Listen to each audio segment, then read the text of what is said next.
नमस्कार, भारत एक्सप्रेस देख रहे हैं आप और मैं हूं आपके साथ रोमा हैदर।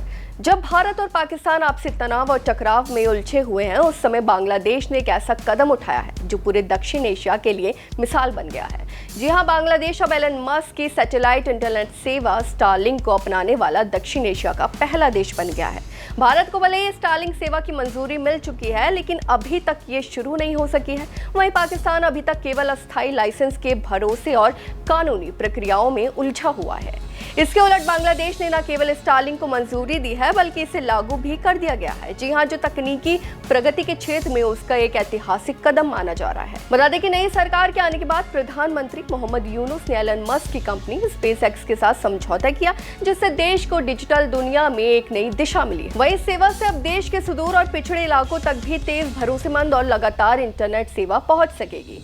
स्टारलिंक सेवा का उपयोग करने के लिए ग्राहकों को हर महीने करीब 2,990 रुपए चुकाने होंगे, जबकि एक बार के लिए करीब 33,000 रुपए में डिवाइस खरीदनी होगी। हालांकि ये लागत आम यूजर्स के लिए थोड़ी ज्यादा हो सकती है, लेकिन जिन लोगों को तेज, निर्भर और विश्वसनीय इंटरनेट की जरूरत है, खासकर दूर दराज के इलाकों में, उनके लिए ये कदम शानदार विकल्प साबित हो सकता है। इस कदम से बांग्लादेश के उन गाँव और इलाकों में भी इंटरनेट सेवा पहुंच सकेगी जहां पहले नेटवर्क आना मुश्किल था।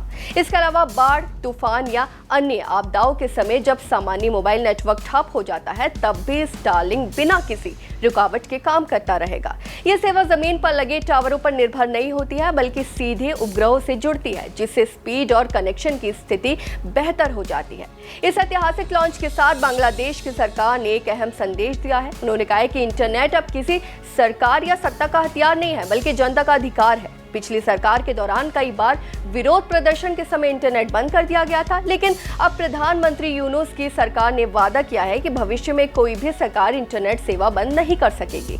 बांग्लादेश के इस कदम ने यह साफ कर दिया है कि वह अब तकनीकी और डिजिटल फैसलों के मामले में पीछे नहीं रहेगा। स्टारलिंक फिलहाल 70 से ज्यादा देशों में अपनी सेवाएं दे रहा है और बांग्लादेश अब उन देशों की सूची में शामिल हो गया है जो डिजिटल युग को तेजी से अपना रहे हैं। वहीं जब भारत और पाकिस्तान आपसी झगड़ों और राजनीतिक खींचतान में लगे हुए हैं, तब बांग्लादेश ने तकनीकी मोर्चे पर एक साहसी और निर्णय कदम उठाकर ये दिखा दिया है कि भविष्य उन्हीं का होगा। जी हाँ, अब देखना यह है कि भारत और पाकिस्तान इस डिजिटल दौड़ में कितनी तेजी से आगे बढ़ता है। फिलहाल इस खबर में बस इतना ही, और ऐसे ही तमाम खबरों को देखने के लिए देखते रहिए भारत एक्सप्रेस।